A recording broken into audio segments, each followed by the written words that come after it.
Araw para ng Tuesday ngayon guys, kaya naman maaga akong gumayak. Ngayon kasi guys, schedule ko para naman kumuha nga ni ng gamot sa may health center. Kaya naman mga kapango, inuna ko ng asikasuhin to mga newborn pango natin nga ni, kasi alam niyo naman guys, baka malipasan ng gutom. Pinakain ko na rin si Trixie, naglinis na rin ako ng kulungan at saka ng seg, nagmap na rin ako at pinalitan ko na rin yung patipad ng mga pango.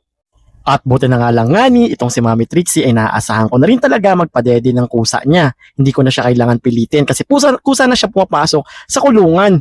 At sa mga nagtatanong naman kung saan ko nabili tong fence na gamit ko, sa Shopee lang to, sa Lazada, pati nga sa TikTok, meron nito. At meron din akong lampshade dito na nabibili din sa Shopee.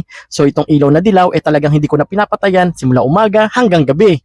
At after ko nga magpakain sa mga adult at maglinis, magmap, pinadedi ko na nga rin itong mga baby pango natin habang naliligo ako para mamaya gagayak na lang ako papuntang health center. Guys, dumaan nga ni ako sa may tindahan at sarado kasi Tuesday. At sumakay na lang din ako ng tricycle papuntang health center. Ang gagawin ko nga ni sa health center guys, kukuha tayo ng supply ng gamot. Dito po sa amin sa Taguig, talaga naman libre po yung gamot. So lalakarin ko na lang to papuntang barangay or health center ng Taguig. So dito guys, sobrang ganda na rin at in-improve na rin talaga yung health center dito sa Western Bicutan, Taguig. At ang malupit nga nito, meron ng elevator. At dito nga sa amin sa health center sa may Taguig, basta magpa-check up ka lang dito at kung may sakit ka talaga at kung kailangan mo na talaga mag-maintenance, huwag kang mag-alala kasi suportado ka dito ng health center. Kahit pa paano, may makukuha kang mga libreng gamot na galing sa gobyerno. At salamat talaga sa mga taxpayer kasi sa kanila man talaga nagbumula yung mga free na gamot.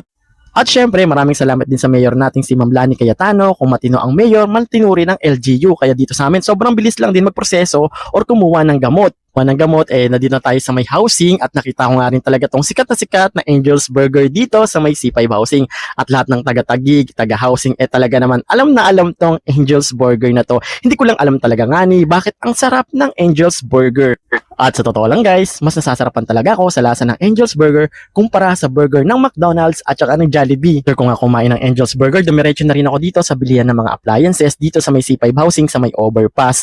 And I'm sure kilala nyo tong appliances dito na FC. So dito ako pumunta kasi yung gamit kong electric pan na clip pan, nag-overheat yon. Delikado pala yung mga clip pan guys. Kaya naman naisipan ko na bumili na rito at maghanap ng desk pan para sa mga alaga kong aso. At pagka-uwi ko nga mga kapango, nassemble ko na rin talaga tong binili kong bagong electric pan ng mga pango. So tandaan nyo guys, sa mga gumagamit ng clip pan guys hindi lahat, pero based sa experience ko, yung ibang mga clip pan talaga kapag maghapon naka-open, may chance po talaga na mag-overheat. Lalong-lalo na po ngayon, summer at sobrang init ng panahon, iwas po tayo sa mga sunog. At sa mga kapango po natin, summer po ngayon at mahiinit po talaga yung panahon. Gusto ko lang ipaalala sa inyo na yung mga alaga po nating makakapal ang balahibong mga aso, pusa, prone po sila sa heat stroke. Kaya lagi natin bantayan yung